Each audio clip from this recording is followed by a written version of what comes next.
So good morning students. आज अपन unit 3 start करने जा रहे हैं, that is belong to waste water engineering. And waste water engineering में हम थोड़ा कुछ वोकेबुलरी टर्म्स पढ़ेंगे, that is known as terminology.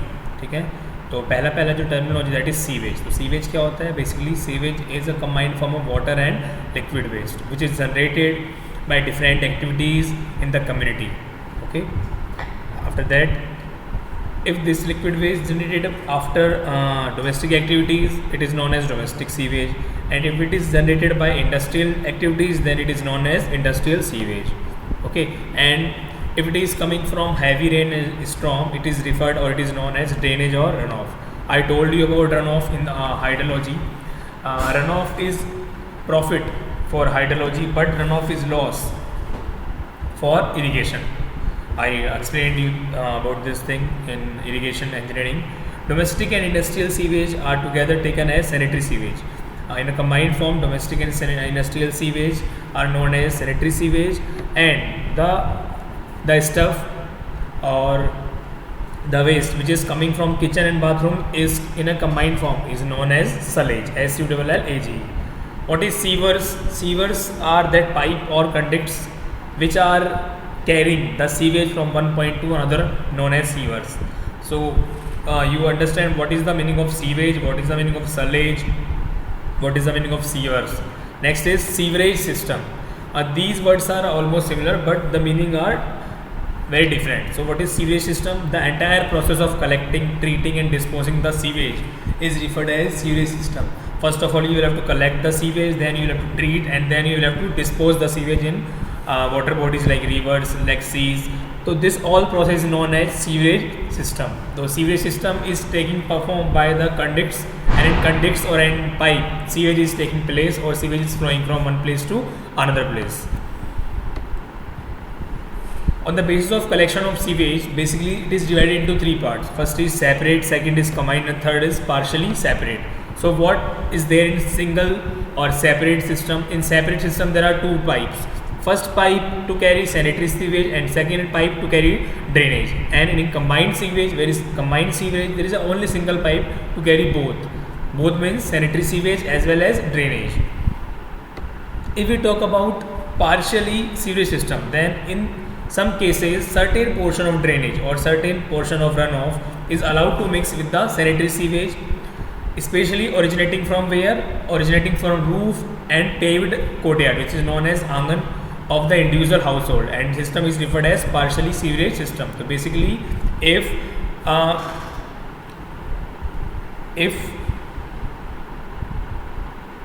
drainage, part of drainage is mixing in the sanitary sewage which is originating from roof and paved courtyard of the individual household, will be known as partially sewerage system. I think you understand what I am saying right now. Most important line written here: about 80% of water is supplied in the community enter into the sewer. What does it mean? It means, suppose in your house 100 liter water is coming as a raw water, 100 liter water is coming. So 100 liter water is coming raw water, and in sewage, as sewage, it will go in the form of 80 liter. So basically what it is saying that 80% of 100 liter is going into where?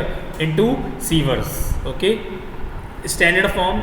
This fact we will use in upcoming questions in numerical problems. Okay, so remember this thing. Next is sewage is more than 99.99 water and less than 0.2% solids. Basically, so what is sewage? In sewage, 99.99% water, more than 99.99% water and less than 0.2% solids, such that if 1000 of sewage sample is considered, 1000 kilogram of sewage sample is considered, it consists of only 0.45 kilogram of total solids. You can see here total solids is divided in two parts. First is organic and second is inorganic. So if there is a 0.05 kilogram total solids, it is divided in two parts: organic, that is 45%, and inorganic, that is 55%. You can see here 45% is what? 45% is what? Your organic, and 55% is what? Your inorganic. Fine. And if we divide solids, total solids on the basis of on the basis of their suspension, settling, dissolving. So dissolved solids are there are 50% in total solids, 25% are suspended solids, and 25% are set level solids. By the technique from which you can separate these solids is known as gravimetric technique, which I told you earlier, or which I explained you earlier in raw water engineering in the first chapter. So go through that video if you want to know about gravimetric technique. After that, the primary impurity in sewage is organic matter, which may either biodegradable or non-biodegradable. What does it mean?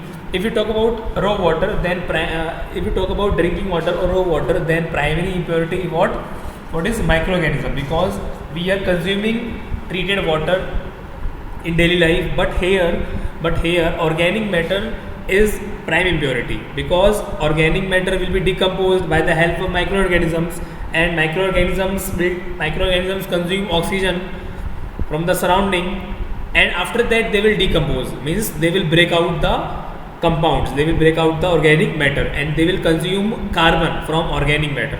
Fine. So it can be biodegradable or it can be non-biodegradable. What does it mean biodegradable? I told you about biodegradable and non-biodegradable.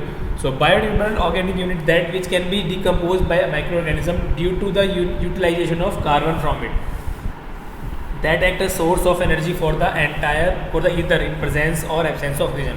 So biodegradable organic matter are that from which microorganisms will take carbon as energy source of their, and non-biodegradable organic matter are those from which microorganisms cannot take carbon as an energy of sources. This process can be take place in either in presence or in absence of oxygen. If this process is taking place in the presence of oxygen, then it will be known as aerobic decomposition, or if this process is taking place in the absence of oxygen, then it will be known as anaerobic decomposition. The whole process will do study. Basically these kind of things we will doing study in this chapter. So next is what is quality of sewage. So physical based quality parameter refer to raw water. Physical based quality parameter, that is color, that is taste, that is suspended solid, that is odor. So you have studied in physical based quality parameter in raw water engineering. Same are there. Next is chemical based quality parameter. They are very important. First is chemical oxygen demand. That is denoted by COD. So what is COD? The amount of oxygen required for the decomposition of both biodegradable and non-biodegradable organic matter present in the system is known as COD. So basically, in chemical water quality matters of wastewater engineering, we will calculate the amount of what? We will calculate the amount of oxygen. Always in COD, the quantity or the amount of oxygen required for decomposition of both biodegradable and non-biodegradable present in the system is known as COD. Okay, fine. Next is what? And from which chemical we will determine COD? So we will determine COD by adding potassium dichromate and H2SO4 in the sample of the water to be tested. The water sample which we have to test, what we will do? We will put K2CrO7, that is known as potassium dichromate, and sulfuric acid in the sample of that water, and noting the amount of oxygen gas consumed for the decomposition of organic matter. So basically what we are doing here, we are just calculating the amount of oxygen which is required for decomposition of both biodegradable and non-biodegradable organic matter. Fine. Potassium dichromate is such as a strong oxidizing agent that in some cases it lead to decompose inorganic matter. So basically what we are doing here, we are just decomposing organic matter with the help of microorganisms, and the microorganisms are taking oxygen for decomposition of it. But here potassium dichromate is very, very strong oxidizing agent that in some cases it decomposes inorganic matter along with organic matter. So if it is decomposing inorganic matter with organic matter, then more oxygen required is there. More oxygen required means hence the demand of oxygen will be greater than the actual oxygen. So basically it was COD, chemical oxygen demand. Second is theoretical oxygen demand, that is TOG. You can say in the name of THOD, what is there? Theoretical. In the name of THOD, what is there? Theoretical. So basically it is a theoretical value, not a practical value. So if we know the concentration and type of organic matter, that is not possible practically, but we are talking about theoretical concept. So if we know the type and concentration, exact concentration and type of organic matter present in the system is known, then the amount of oxygen required for its decomposition can be computed theoretically and known as THOD. Basically, practically it is not possible, but theoretically we can do anything. Okay, so what it is written here, it is written if we know the exact concentration and type of organic matter, which type of organic matter is going to decompose. So that particular oxygen will be known as THOD, theoretical oxygen demand. For all practical purposes, THOD is taken equal to chemical oxygen demand, but THOD is slightly more than COD. It is all research basis. So if it is given the value of THOD, it will be equal to COD, and if it is given the value of COD, it will be equal to THOD. So here equation is given to you: C6H12O6 plus 6O2 plus 6CO2. So over here we know this organic matter is what? Glucose.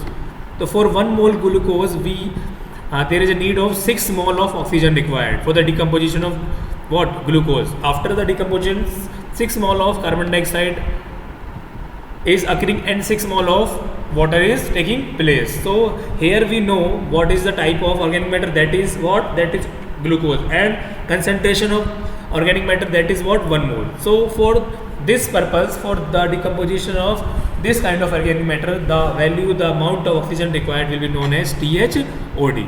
Let's see the procedure right here. So 1 mole of C6H12O6 requires 6 mole of O2 for its decomposition. So in 1 mole of C6H12O6 there is a 180 gram. There is a 180 gram of C6H12O6. So 1 mole of C6H12 means 180 gram of C6H12O6 require 192 gram of O2. 6 mole of O2 contains 192 gram of oxygen. So if 180 gram of C6H12O6 requires 192 gram of oxygen, hence 300 milligram per liter requires how much oxygen? So 300 milligram per liter requires 192 upon 180 into 300. That is a method of unity. So you can solve this. 192 divided by 180 into 300, that will be 320 milligram per liter. Next is what? Next is DO. It is very again important topic. DO means dissolved oxygen. So if we say, or if we talk about aquatic animals that are living in water bodies like seas, like rivers. So if we are putting our sewage, without treating, so what will be there?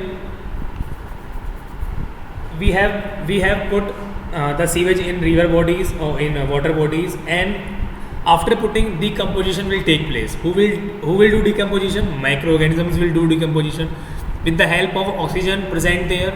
So in the particular area or in the particular sea or river, some amount of oxygen is there.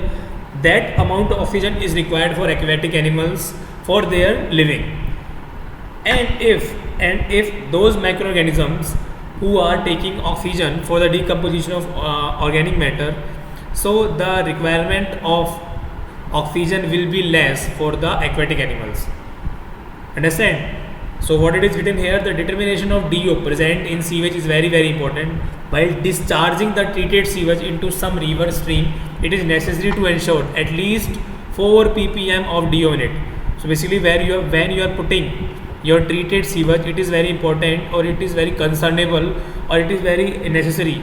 There is at least 4 ppm of DO in it, because below 4 ppm aquatic animals can't breathe, aquatic animals can't live their life. So it is very important, as otherwise if the ppm value, if the oxygen value below 4 ppm, then fish are likely to be killed, and after that killing, creating nuisance noise near the vicinity of disposal. So it is very important to ensure the O2 in the river stream. To ensure this, DO tests are performed during sewage disposal treatment process. So basically what we have studied in this lecture, we have studied about COD, chemical oxygen demand, about DO, dissolved oxygen, and about THOD, that is theoretical oxygen demand. So basically what we have studied, we have just studied the amount of oxygen required for the decomposition of organic matter with the help of microorganisms. Fine. Okay, so go through this lecture. If you have any kind of problem, you have any kind of issue, then call me or contact me. and be safe, be happy, and take care. Bye bye.